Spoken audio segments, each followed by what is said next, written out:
Ritual ஜோதிடம் TV நேயர்கள் அனைவருக்கும் அநேக நமஸ்காரங்கள்.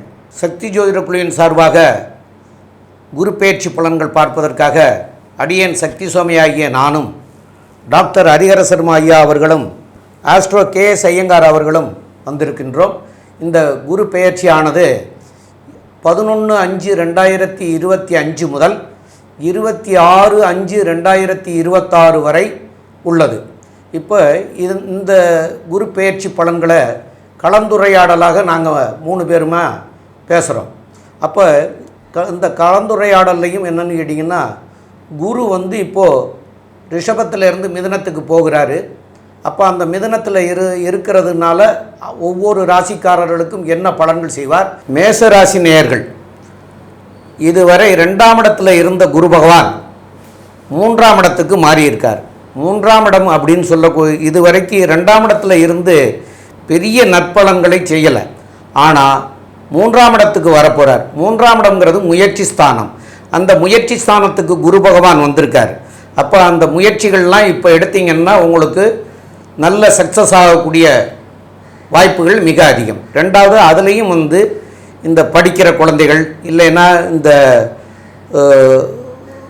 பொது காரியங்களில் தொடர்பு உள்ளவங்களுக்கு, பத்திரிகையாளர்கள், சினிமா துறையில் உள்ளவங்க, இவங்களுக்கெல்லாம் ஏற்றம் பெறக்கூடிய காலமாக இருக்கும். ஐயா, நீங்கள் அவருடைய பார்வை 5ஆம் பார்வை பற்றி சொல்லுங்க ஐயா. 5ஆம் பார்வை 7ஆம் பார்வை பற்றி. ஐயா, இப்போது குருவினுடைய பார்வைன்னு பார்த்தோம்னா 5, 7, 9ன்னு ஏற்கனவே சொல்லியிருக்கோம். அது குருவுக்கு பார்த்தலையானா உங்களுடைய ராசிக்கு சப்தமத்தில் உழருது. முதல்ல 5ஆம் பார்வையை பார்த்தாலேயானால் துலாத்தை பார்க்கறதுனால திருமணம் கைகூடக்கூடிய காலகட்டமாக அமையும். மேஷராசிக்காரர்களுக்கெல்லாம் கண்டிப்பாக திருமணம் இந்த வருஷத்தில் ஆகிடும். கவலையே பட வேண்டாம். ஏன்னா இவ்வளோ நாளாக பார்த்துருந்து நிறைய வரன் கிட்ட வரும் தட்டி போகும், கிட்ட வரும் தட்டி போகும், இந்த மாதிரியே போயிட்டு இருந்தது. இப்போ பார்த்தோம்னா கண்டிப்பாக திருமண பாக்கியம் உண்டு. இந்த வருஷத்தில் நிச்சயமாக கல்யாணம் ஆகிடும். சரி, இதை தவிர பார்த்தாலேயானால் உங்களுக்கு பார்ட்னர்ஷிப் பிஸ்னஸ் அது ரொம்ப நல்லா வரும். பார்ட்னர்ஷிப் பிஸ்னஸ்னால் எதிர்பாலினத்தவர் மூலியமாக நல்ல ஒரு ஏற்றம் கிடைக்கும்.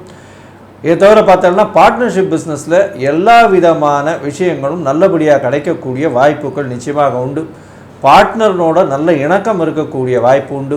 எதிர்பாலினத்தவர் மூலியமாக நல்ல ஒரு விஷயங்கள் சேரக்கூடிய வாய்ப்பு. பண வருமானத்திற்கு பஞ்சம் இருக்காது. உங்களுக்கு பார்த்திங்கன்னா இளைய சகோதரர்கள் மூலியமாக நல்ல ஒரு ஏற்றம் கிடைக்கக்கூடிய காலகட்டமாக இருக்க போகிறது. அதோடு பார்த்தோம்னா குருவினுடைய பார்வை 7ஆம் பார்வை. அவர் பார்த்தாலேயானால் உங்களுடைய ராசிக்கு 9ஆம் இடமான பாக்யஸ்தானத்தை பார்க்குறார். பாக்யஸ்தானத்தை அவரோட வீட்டையே அவர் பார்க்குறார். அதனால் பார்த்தாலேயானால் படிக்கக்கூடிய குழந்தைகள் பெரிய ஏற்றத்தை கிடைக்க போகிறது. வெளிநாடு, வெளிமாநிலம், வெளியூர் போய் படிக்கக்கூடிய வாய்ப்பு, எல்லா காம்படிட்டிவ் எக்ஸாம்ஸ்லேயும் நிச்சயமாக வெல்லக்கூடிய வாய்ப்பு, அதாவது நீட், IIT, JEE இதெல்லாம் வெல்லக்கூடிய வாய்ப்புகள் நிச்சயமாக உண்டு. அது தவிர பார்த்தீங்களேனால் 9ஆம் இடமே வலுப்பட்டு போகிறதுனால தந்தையின் மூலியமாக சொத்துக்கள் சேரக்கூடிய வாய்ப்பு. தந்தை ஒரு இண்டஸ்ட்ரியலிஸ்டாக இருக்காருன்னா உங்களை அதில் ஒரு அடிஷ்னலாக டைரக்டராக சேர்த்துக்கக்கூடிய வாய்ப்பு. தந்தையினுடைய வியாபாரத்தில் உங்களையும் சேர்த்துக்கொள்ளக்கூடிய வாய்ப்புகள் இந்த காலகட்டத்தில் நிச்சயமாக வரும்.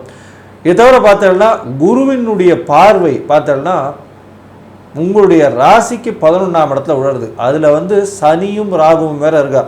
ஏற்கனவே அது வருஷ கிரகங்கள் வேறு. சனியும் ராகுவும் சேர்ந்து 11ஆம் இடத்துல இருக்கிறது குரு பார்வை. இந்த குரு பார்வை எப்படியா இருக்கும்? இந்த 9ஆம் பார்வையா? எப்போதுமே நம்மளோட ஜோதிட சாஸ்திரத்தில் சொல்கிறது காலபுருஷ தத்துவத்தின்படி 11ஆம் இடம் அப்படின்றது கும்பராசி. இதில் கும்பராசியில் கும்பராசிக்கு அதிபதியான சனி பகவானே இருக்கார். அவர் 10க்கும் 11க்கும் உடையவர்.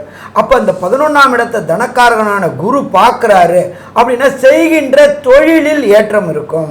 இப்போ இத்தனை நாள் கடந்த காலகட்டங்களில் தொழிலில் முடக்கம் இருந்துச்சு, சுணக்கம் இருந்துச்சு, விசுவாசமான தொழிலாளர்கள் இல்லாதனால வியாபாரத்தை விஸ்தீரணம் பண்ண முடியாமல் இருந்துச்சு. இப்போ தனக்காரனான குரு அவர் 11ஆம் இடத்தை பார்க்குறார். அவர் 10ஆம் இடத்துக்கு அதிபதி. தொழில் மூலியமாக அபரிமிதமான லாபம் கிடைக்கக்கூடிய காலகட்டம். சரி, அது மட்டும்தானா அப்படின்னு பார்த்தோம்னா கூட ராகு பகவான் இருக்கார். ராகு அப்படின்னாலே பிரம்மாண்டம் பிரம்மாண்டம் பிரம்மாண்டம். அப்போ நம்ம செய்யக்கூடிய தொழிலில் லாபத்தை கடுமையான முறையில் கொடுக்கக்கூடியவர். அடுத்தது ராகு அப்படின்னாக்க அந்நிய மொழி, அந்நிய மதத்தை சேர்ந்தவங்க கூட பழக்கம் ஏற்படக்கூடிய வாய்ப்புகள் உண்டு. இதன் மூலயமா நம்மளுடைய வியாபாரத்தை வெளியூர், வெளிமாநிலம், வெளிநாடுல விஸ்தீரிக்கக்கூடிய வாய்ப்புகள் உண்டு. அதன் மூலியமாக தனக்காரகன் ராகுவை பார்க்கறதுனால டாலர்ல, திர்ஹாம்ல, யுவான்ல எல்லாத்துலேயுமே இந்த குரு பயிற்சிக்கு அப்புறம் மேஷராசி என்பவர்களுக்கு கொட்டோன்னு கொட்ட போகுது. சரி, அது மட்டுமா அப்படின்னாக்க ஜோதிட சாஸ்திரத்தில் 11ஆம் இடம் அப்படின்ட்டு மேஷராசியை சேர்ந்த நண்பர்களுக்கு ஒரு சில பேருக்கு மனைவி இழந்தவர்களுக்கோ கணவன் இழந்தவர்களுக்கோ 2ஆம் தார அமைப்புக்கு இந்த காலகட்டங்களில் முயற்சி செய்தால் அதுவும் கைகூடக்கூடிய காலகட்டம்னு சொல்லலாமா, கைகூடக்கூடிய காலகட்டம்னு சொல்லலாம். அப்போ குருவும் பார்த்துட்டாரு, 7ரை சனி தொடர்பும் இருக்குது, 11ஆம் இடத்துல சனி இருக்கிறதும் சிறப்பு, 11ஆம் இடத்துல ராகு பகவான் இருக்கிறதும் சிறப்பு. அப்போ மேலும் மேலும் மேலும் மேலும் உயர்த்தக்கூடிய வாய்ப்புகள் இந்த காலகட்டங்களில் உண்டு. ஐயா, எனக்கு ஒரு சின்ன டவுட்டியா, இப்போ குரு பார்த்த இடத்த நம்ம பலன் சொல்லிட்டோம். ஒரு சில பேருக்கு குருவே நடக்கிற திசையோ புத்தியோ எந்திரமோ சூட்சமோ சரியில்லை அப்படின்னா அவங்களுக்கு எந்த கோயிலுக்கு பண்ணலாம், என்ன எளிய பரிகாரம் பண்ணலாம், அதை கொஞ்சம் சொல்ல முடியுமா ஐயா? நல்லா அற்புதமாக சொல்லலாம் ஐயா. அதாவது குருத்துவம் அப்படின்னு சொல்லக்கூடியது தான் குரு, அதாவது குருமார்கள் அப்படின்னு. அப்போ அப்பனுக்கே பாடம் சொன்ன முருகன், அவருடைய கோயில் திருச்செந்தூரில் இருக்கக்கூடிய முருகப்பெருமானை போய் செவ்வாய்க்கிழமையோ அல்லது வியாழக்கிழமைகள்லையோ போய் நீங்கள் வழிபட்டுட்டு வந்தீங்கன்னா உங்களுக்கு இந்த கோச்சார ரீதியில் இருக்கக்கூடிய எந்த பிரச்சனையாக இருந்தாலும் அதுக்கு மாற்றங்கள் அமையக்கூடிய வாய்ப்புகள் உண்டு. ஏன்னு கேட்டால் குருவை வணங்குறது சிறப்பு அப்படிங்கிறத முதல்ல நாங்கள் பேசுகிறோம். அதேமாரி இந்த குருவுக்கே, அதாவது அப்பனுக்கே பாடம் சொன்ன குரு அவரை போய் வழிபட்டுட்டு வந்தால் அவங்களுக்கு எல்லா தொல்லைகளுமே நீங்கும். சம்பத், இப்போ இதில் மேஷராசி என்பவர்களுக்கு இதன் மூலமா நாம சொல்லக்கூடிய கன்க்ளூஷன் என்ன நன்மை என்ன தீமை, அதை கொஞ்சம் சொல்ல முடியுமா? கரெக்டாக கேட்டீங்க. அதாவது மேஷ ராசியை பொறுத்தவரையிலும் மிகவும் ஏற்றமான காலமுங்க. இந்த மேஷ ராசியில் இருக்கிறவங்களுக்கு பார்த்தீங்கன்னா இந்த குரு பெயர்ச்சி மிகப்பெரிய பொன்னான காலம். பொன்னன்னு சொல்கிறோம் நம்ம, ப்ரகஸ்பதினு சொல்லக்கூடிய குரு மாறுறாரு. உங்களுக்கு பெரிய காலகட்டம், மாற்றங்கள் ஏற்றங்கள் வரக்கூடிய காலகட்டம். 3ஆம் இடத்தில் இருக்கக்கூடிய குரு பெரிய ஏற்றத்தை கொடுக்குறார். உங்களுடைய இளைய சகோதர சகோதரிகள் மூலியமாக நல்ல ஒரு ஏற்றம், முயற்சிகள் எல்லாமே நல்லபடியாக இருக்கக்கூடிய காலகட்டம். அதை தவிர திருமணம் நிச்சயமாக கைகூடக்கூடிய வாய்ப்புகள் நிச்சயமாக உண்டு. அதை தவிர பார்த்தோம்னா தொழிலில் கூட்டு தொழில் கை கொடுக்கக்கூடிய அளவுக்கு பெரிய ஏற்றத்தை கொடுக்கும். தொழிலில் அபரிமிதமான லாபம் இருக்கக்கூடிய காலகட்டம். வெளிநாடு போய் படிக்கக்கூடிய வாய்ப்புகள் நிச்சயமாக உண்டு. தந்தையினுடைய சொத்துக்கள் வரக்கூடிய வாய்ப்பு, தந்தையின் மூலியமாக அதீதமான நற்பலன்கள் வரக்கூடிய வாய்ப்பு, வெளிநாடு போய் படிக்கக்கூடிய பாக்கியம். புதுசாக நீங்கள் வெளிநாட்டுக்கு போகணுன்னு கடன் கேட்டிருந்தீங்க அப்படின்னா இந்த வருஷம் வெளிநாட்டுக்கு போகிறதுக்குன்னு கடன் கொடுத்து உங்களை போய் படிக்க வைக்கிறதுக்கு நிச்சயமாக அனுப்பக்கூடிய பாக்கியம் வந்தே தீரும். இந்த வருஷம் பார்த்தீங்களேனால் இந்த குரு பெயர்ச்சி இந்த மேஷராசிக்காரர்களுக்கு 95 விழுக்காடுகள் ஒரு பெரிய ஏற்றத்தை கொடுத்து ஒரு பொன்னான காலமாக இந்த மேஷராசிக்காரர்களுக்கு அமைய போகிறேன். ஐயா, இப்போது நான் நல்ல பலன்கள் மேஷராசிக்குன்றது சொல்லிட்டேன். இப்போது இந்த மேஷராசிக்காரர்கள் எந்தெந்த இடத்துல கொஞ்சம் எச்சரிக்கையாக இருக்கணுன்றதை பற்றி மட்டும் நீங்கள் சொல்லிடுங்க. இப்போ மேஷராசிக்காரங்களை பொறுத்தளவுக்கு 3ஆம் இடமான முயற்சி ஸ்தானத்தில் குரு இருக்கார். செய்யக்கூடிய முயற்சிகள் அத்தனையுமே ஜெயமாகக்கூடிய வாய்ப்புகள் உண்டு. ஆனாலும் பார்த்தோம்னாக்க இந்த மேஷராசிக்காரங்களுக்கு 11ல் சனி இருக்கிறாரு.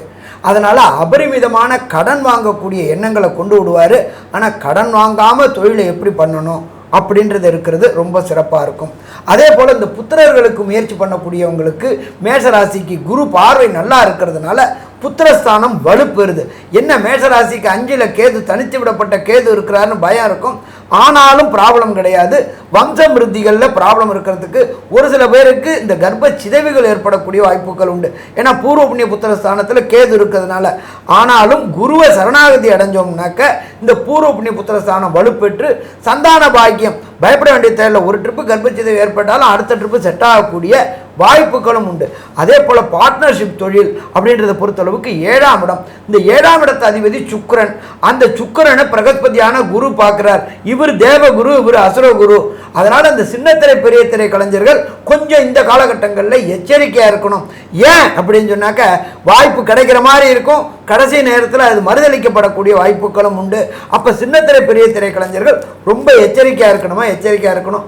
அதே போல் இந்த ஐடி டிபார்ட்மெண்ட்டில் வேலைக்கூடியவங்களுக்கும் இந்த சுக்கிரன் தொடர்புடைய உணவு தொழில்கள், அதாவது ஹோட்டல் தொழில்கள், எலக்ட்ரானிக்ஸு, கம்யூனிகேஷன் துறைகளும் இந்த காலகட்டங்களில் கொஞ்சம் எச்சரிக்கையாக இருக்கணும். ஏன்னா தேவகுருவும் அசுரகுருவும் விசேஷ பார்வை பார்க்கும்போது அதை ஒரு சில ஜோதிட சாஸ்திரம் சொல்கிறது கிரக யுத்தம்னு கூட சொல்லுவாங்க. அப்போ அந்த கிரக யுத்தம் வரும்போது நம்பி ப்ராப்ளம் வரக்கூடிய வாய்ப்புகளும் உண்டு. இதை பற்றி உங்களோட கருத்து என்ன சம்பத்து? ஐயா, அற்புதமாக சொன்னீங்க. அதாவது பொதுவாகவே பார்த்தீங்களேன்னா இந்த மேஷராசிக்காரர்களுக்கு இந்த வருஷம் மொத்தமே ரொம்ப நல்லா இருக்குது. இருந்தாலும் நீங்கள் சொன்ன இந்த சின்ன சின்ன விஷயங்களில், அதாவது குருவும் சுக்கிரனும் ஒருவருக்கு ஒருவர் பார்வை இருக்கிறதுனால அந்த காலகட்டங்கள், ஏன்னா இது வந்து மாத கிரகம்ன்றதுனால அந்த காலகட்டங்களில் கொஞ்சம் ஜாகிரதையாக இருந்துக்கிறது ரொம்பவுமே நல்லது. அது தவிர 3ஆம் இடத்துல போய் குரு போய் இருக்கிறதுனால சில பிரச்சனைகள், அதாவது முயற்சிகள் கொஞ்சம் ஓவராக எடுத்து அதில் வந்து சின்ன பின்னடைவு ஏற்படக்கூடிய வாய்ப்புகளும் கண்டிப்பாக உண்டு. மொத்தத்தில் பார்த்தீங்களா இந்த குரு பயிற்சி இந்த மேஷ ராசிக்காரர்களுக்கு அள்ளி கொடுக்கக்கூடிய குரு பயிற்சியாக அமையும்னு இந்த சக்தி ஜோதிட குழு சொல்லுது. நன்றி, நமஸ்காரம்.